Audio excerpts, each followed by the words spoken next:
Sa video na ito ay pag-uusapan po natin kung bakit sinasabi ng mga eksperto na ang May 19, 2025 ay maaaring maging pinaka-importanting araw sa kasaysayan ni XRP.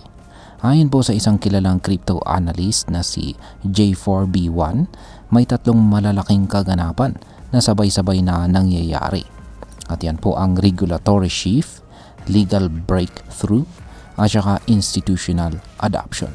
At lahat ito, posibleng magtulak kay XRP paakyat sa isang bagong price level na hindi pa natin nakikita dati.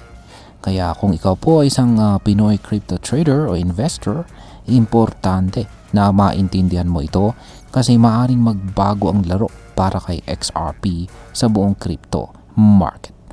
At ayan, bago po tayo magpatuloy ay pakibasa na lamang po muna ang disclaimer dito sa ibaba ng ating screen. Yan, simulan po natin sa kung ano po ang mangyayari sa May 19 para kay XRP. Yan, sa May 19, magsisimula ng i-trade ang XRP Futures ETF na inihain ng CME Group.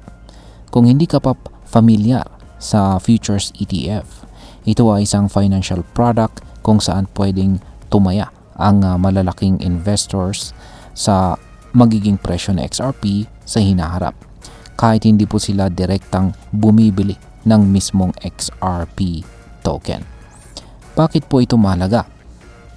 Kasi ganito rin ang nangyari noon kay Bitcoin at saka Ethereum. Nauna munang inaprubahan ang kanilang futures ETF bago nasundan ng spot ETF na mas malapit po sa aktual na asset. At kung babalikan natin ang kasaysayan, dito nagsimula ang malalaking pagtaas ng kanilang presyo. So kung susundan ni XRP ang parehong pattern, may posibilidad na ito na ang simula ng malaking paggalaw paakyat sa kanyang presyo. Ngayon ay ano naman po ang koneksyon ng ETF kay XRP at bakit po ito big deal? Yan. Simple lamang, kahit may ETF, nagiging mas madali para sa mga institutional investors tulad ng mga bangko at saka hedge funds na mag-invest. Hindi na nila kailangang bumili ng mismong XRP at i-manage ang kanilang sariling wallet. Sa halip ay pwede na silang mag-invest sa ETF na sinusuportahan ng XRP bilang asset. Ayon po sa report, mahigit 70 na crypto ETF applications ang nakapila ngayon sa US at 11 dito ay may kaugnayan kay XRP. Ibig sabihin ay malapit na rin ang pag-approve ng spot XRP ETF sa Amerika gaya ng nauna ng inilaunch sa Brazil. Yan po ang XRP H11 ETF na ini-exchange sa B3 exchange at may aktual na XRP bilang backing. Dito pa lang makikita na natin na global na ang demand para kay XRP. Ngayon, sunod na tanong ay paano naman po nakakaapekto ang bagong chairman ng SEC kay XRP? Ito na ang isa pang malupit na balita. Pinalitan na po si Ginoong Gary Gensler bilang chairman ng SEC at ang pumalit po ay si Ginoong Paul Atkins, isang dating commissioner na kilala sa pagiging market-friendly pagdating sa crypto. Si Ginoong Atkins ay matagal nang naniniwala na dapat buksan ng gobyerno ang oportunidad para sa crypto assets tulad ni XRP. Dahil po sa pagbabago ng leadership na ito, unti-unti nang lumalambot ang pananaw ng mga regulator. Halimbawa ay pinayagan na ng Federal Reserve ang mga bangko sa Amerika na makilahok sa crypto. At syempre kapag pumasok po ang mga bangko, susunod na ang mga institutional giants. Kaya hindi malayong maging bahagi na si XRP ng bagong financial system na mas inclusive at saka mas global. Ngayon ay ano na ang lagay ng kaso ni Ripple laban sa SEC? Isa po ito sa pinakamalaking sagabal na humarang sa paglago ni XRP. Ang matagal ng kaso ng SEC laban kay Ripple, ang kumpanyang nasa likod ni XRP. Pero ngayon, ayon sa mga insider, malapit na itong matapos. Posibleng magkaroon na ng settlement na pabor kay Ripple.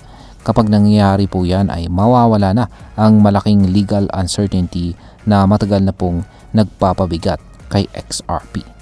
Kung sabay-sabay mangyayari ang legal victory, ETF launch at saka regulatory reform, abay posibleng ito na ang perfect storm na hinihintay ng mga XRP holders.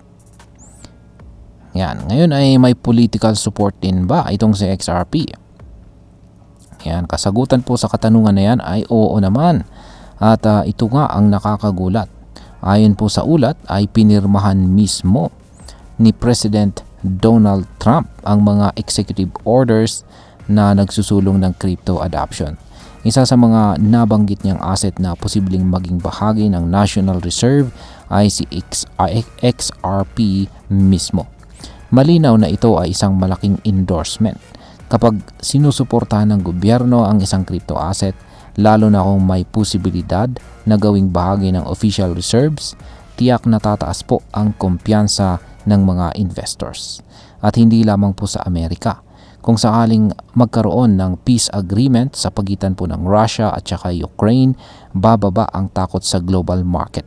Kapag nangyari ito, maraming kapital ang lilipat sa risk assets, kabilang na si XRP. Ngayon ay ano naman po ang ibig sabihin ng lahat ng ito para kay XRP?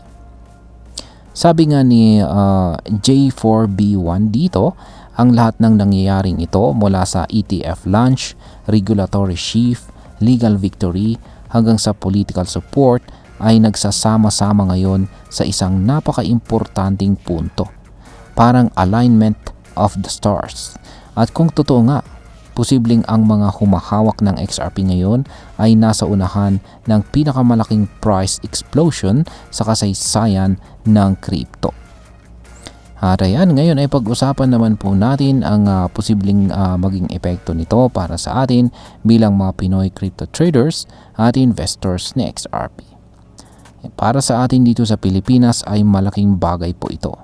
Una, kung meron ka pong XRP holdings, pwede kang makakita ng malaking gain kung tumaas nga ang presyo niya pagkatapos ng May 19.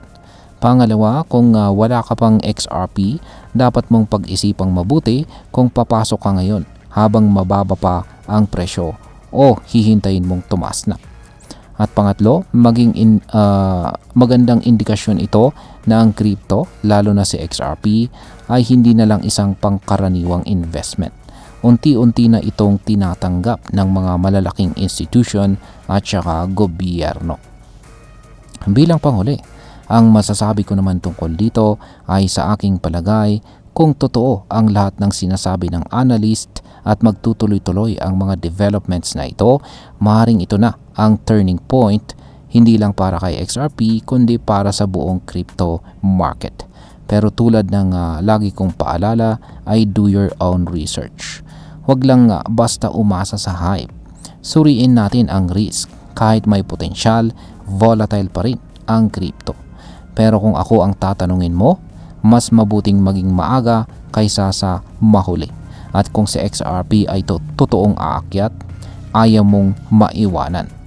Dahil hanggang dito na lamang po tayo sa video na ito mga ka-crypto. Marami pong salamat sa panonood. Ingat po tayo lagi at God bless po sa ating lahat.